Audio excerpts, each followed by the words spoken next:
this guy is so amazing. He did so many things. He was obsessed with everything. So if he would design textile, he would design 700 different textiles. And if he would collect folk art, he would have 300,000 items. And if he would do toys, or if he would do everything, is like with crazy quantities and with so many colors and so many patterns and so many, I don't know, just amazing thing to be involved in.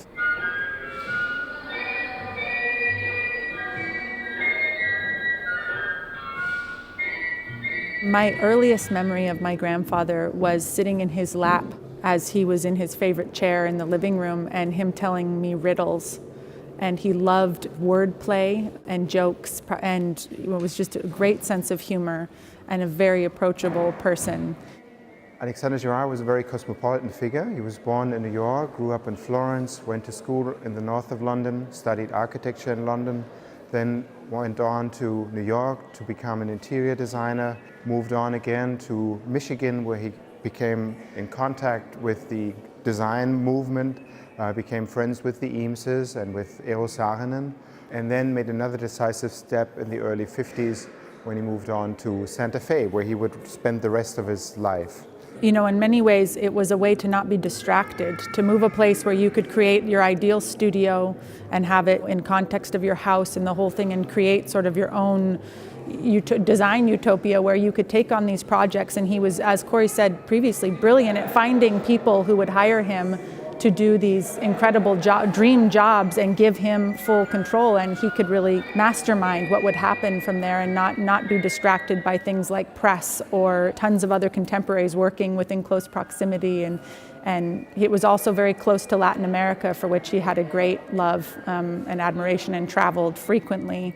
And the living room that they had at that point in time in the Santa Fe home that we grew up going to was just a paradise for your eyes.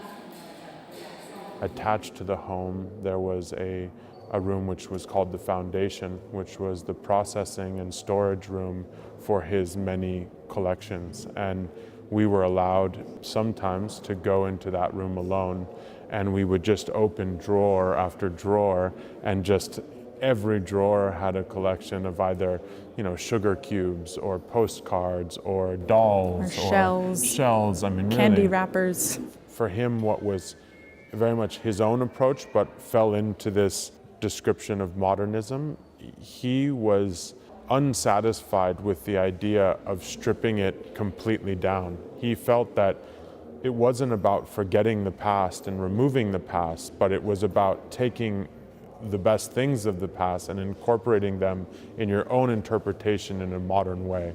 Yeah, and I think a lot of that probably came from visiting other cultures, say in Latin America or in India, where people weren't afraid of color in that same way, and accepted pattern and layering and this sort of more is more concept. And he took that and then refined it in this incredibly unique way, and he was just completely unstuck in his abilities to try new things. And I think that was also a really unique quality that allowed him to come to so many of the solutions that he did.